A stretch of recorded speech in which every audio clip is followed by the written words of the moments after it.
નથી કે જ્યાં પેટલાદમાં સમૂહ લગ્નમાં આયોજકની બેદરકારી સામે આવી। વર અને કન્યા પક્ષે આયોજક વિપુલ સોલંકી સામે વાંધો ઉઠાવ્યો। કરિયાવરમાં અપાતી વસ્તુઓ ઓછી મળી હોવાનો અહીંયા આક્ષેપ છે।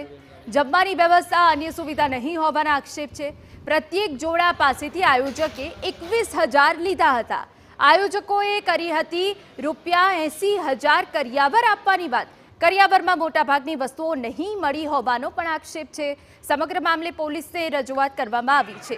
આયોજક વિપુલ સોલંકીએ કર્યું હતું સમૂહ લગ્નનું આયોજન। નગરપાલિકાના કમ્યુનિટી હોલમાં જ આયોજન કરાયું હતું।